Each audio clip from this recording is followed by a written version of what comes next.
Just this past weekend in Scottish Rite, Barney was able to help raise over $50,000.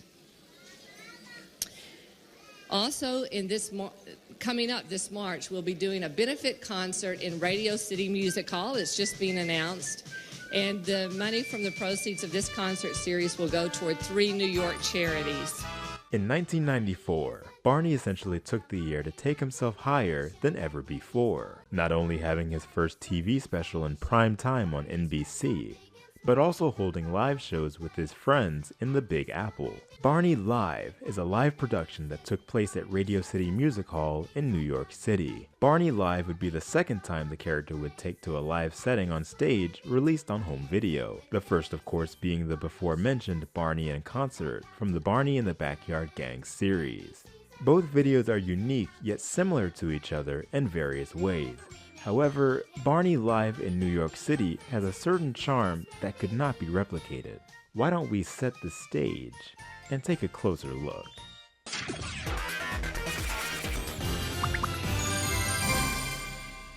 Radio City Music Hall in New York City proudly presents Barney.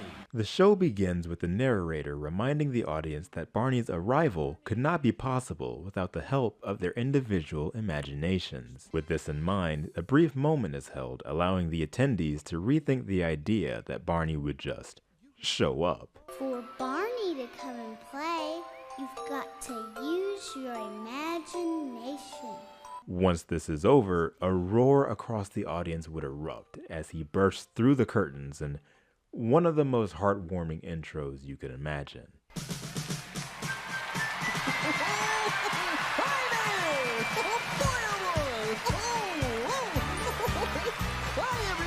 You cannot help but smile seeing everyone's face light up as Barney parades through what seems to be a newly sung arrangement of his main theme, with the Barney and Friends instrumental playing behind.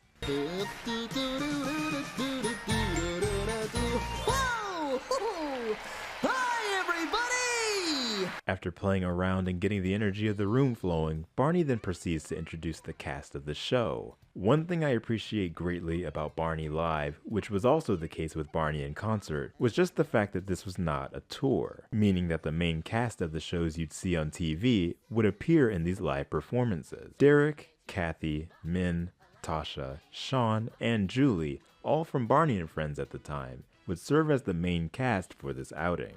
And they're not nervous. Since everyone here's our friend, everyone here is a part of the show. That's right. I mean, I guess that comes with being a child actor, but to my knowledge, these kids have never been, well, I mean, besides Derek, these kids have never been in front of this many eyes live like this before. It's kind of cool. Shall we show all of our new friends the way to the backyard? We see the first set for the show being a backyard, meaning we have here a backyard gang.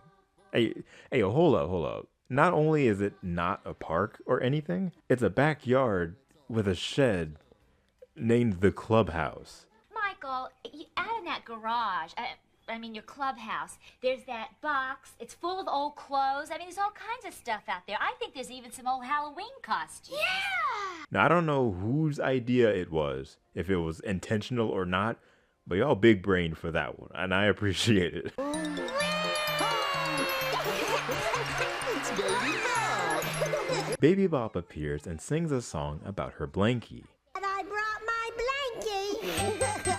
I'm so glad I'm gonna sing about it. Oh my god, stop! Like, you don't have to say that. You can just sing this song. God, that would drive me insane. I hated when they did that. And they did that a lot throughout season 1. This isn't a problem that Barney and Friends just had in this season. They would continue to have that through at least season 3. But it's so baffling. I hate it so much. It's just a nitpick of mine. But this isn't even in the script. This is just me going on. The Backyard Gang decide to make a gift for the audience with the help of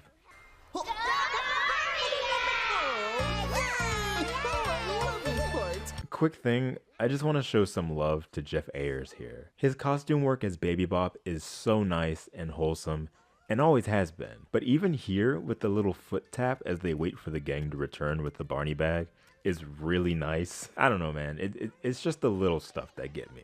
After coming out of the clubhouse with the Barney bag, Baby Bop gets her blankie stuck in the door. While helping her retrieve it, the Barney bag gets stolen by quite possibly one of the worst, I'm sorry, that's too mean. It's not even that bad, but one of the strangest looking characters in this franchise. I don't think I've ever really been a fan of this character, to be honest, but that doesn't mean his performance isn't fantastic. The energetic Wingster, played by Barney's first body performer David Voss, is a trickster who gets a kick out of playing pranks and unintentionally scaring children. So if somebody's chasing, they will never catch me! He runs off with the Barney bag, creating a conflict for this live outing. That was the Wingster. I know about him. Wait, hold up. Barney, why do you know about him? Like, what are you talking about?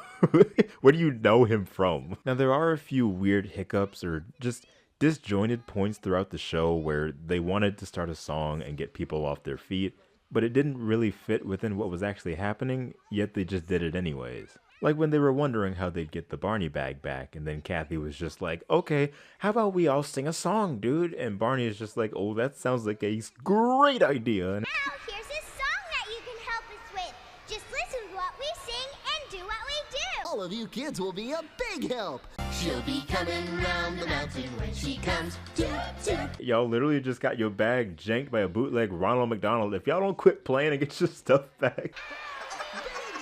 It's BJ. Oh god, it's this suit again. It's fine. I like BJ a lot here. I mean, he doesn't do much. Neither Baby Bob or BJ do too much here, but just them being here in general is super nice. Whoa! Nice laugh. Where is that coming from? It's coming from up here, BJ! The show has a lot of moments meant to get the crowd off their feet with certain songs, and they come with cool costume changes too. Like Barney gets this little hat for a baseball song. It's cute and it's charming. What do you got, Barney? Why, thank you. You're welcome. Oh, how nice.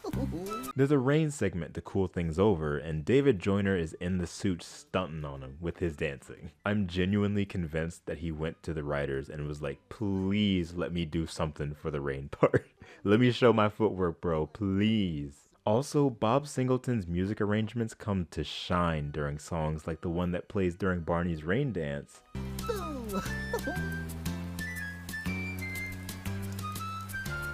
Splash! And the green grass grows all around. And the green grass grows all around, and the green grass grows all around. It's so pretty.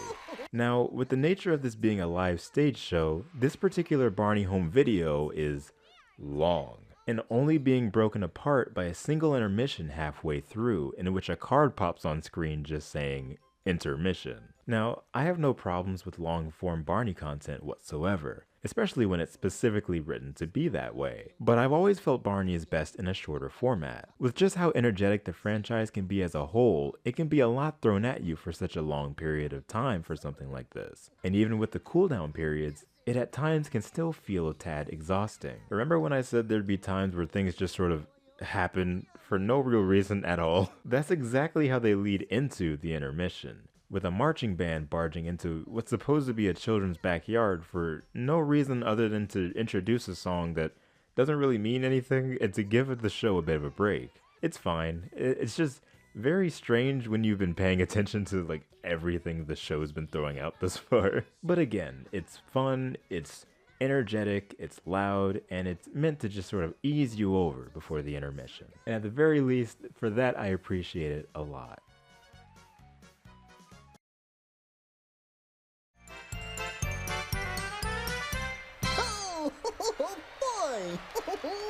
Once the intermission is up, Barney takes on a snazzy costume change as they lead into the song, Ain't It Great to Be Crazy.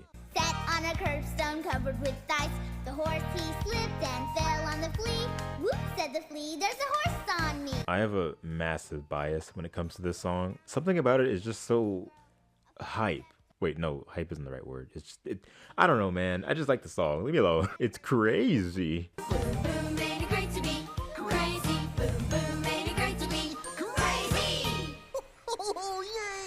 There's no real narrative from here onwards that doesn't revolve around getting the Barney bag back, and with this being a stage show, they can get away with that, honestly. It's just meant to be fun, and you can clearly glean that from the fact that the backyard transforms into this huge circus. They imagined it. Ooh. Some of the little bits they do in this setting are really nice. They even bring out a little clown bus. We want everyone to clown around with us on this next song, even you moms and dads. Hey yo, did Barney just call your mama a clown? Oh, hi there. I know not. Why did... Whose idea? They brought a whole elephant? I'm actually kind of amazed, not gonna lie. The elephant said, yo, is that Barney? I will say, some of the bits they do just sort of happen and just aren't like interesting, like at all. Like it's cute when the cast of kids are doing a bit, but when they just have some random dudes out here pretending to lift a barbell, it's like, bro, I have no idea who you are, nor do I care. What are you doing here? The circus portion as a whole makes great work of the stage that Radio City's music hall had to offer, brings back the Teddy song that Kathy first sung in her Rock with Barney debut from the Barney in the Backyard Gang series. Me and my Teddy getting all ready for bed. And even introduces some nice looking props built for the show, like the airplane BJ rides onto the stage in, and a cannon? I'm BJ the Human Cannonball! You are not a human! Did they forget? How do you forget that he's I honestly think that the fact that they almost never address the fact that these characters are dinosaurs plays into this little slip up. Like them being dinosaurs really just doesn't matter at all, I guess, but I mean, it's fine. As BJ launches the cannon, the Wingster flies out, the Barney bag in hand, resulting in a goose chase meant to lead us into the show's final backdrop change. Bro, I know David Joyner was sweating in that suit, having to coordinate every inch of his concentration to all of his movements. Oh my lord. We end up back at the backyard, and after a few more songs, the Wingster joins the kids in singing Twinkle Twinkle Little Star, as he very ominously stands off in a balcony somewhere. Barney, believing that everyone has their own wish, listens to the Wingster, who all along wished he had friends of his own, revealing the reason he snagged the Barney bag in the first place. Well gee, I wonder why. You just be out here stealing people's purses. Bro, you were lucky it was Barney and friends and not the judge and cops. Wingster, I thank you for bringing back the Barney bag. You're all very, very welcome. With the Barney bag back in hand, Barney pulls out a heart made by the kids earlier in the show. Feeling as though the heart is too small to share with the audience, Barney insists the crowd use their imaginations to think of a heart big enough for everyone. And let's imagine it right now!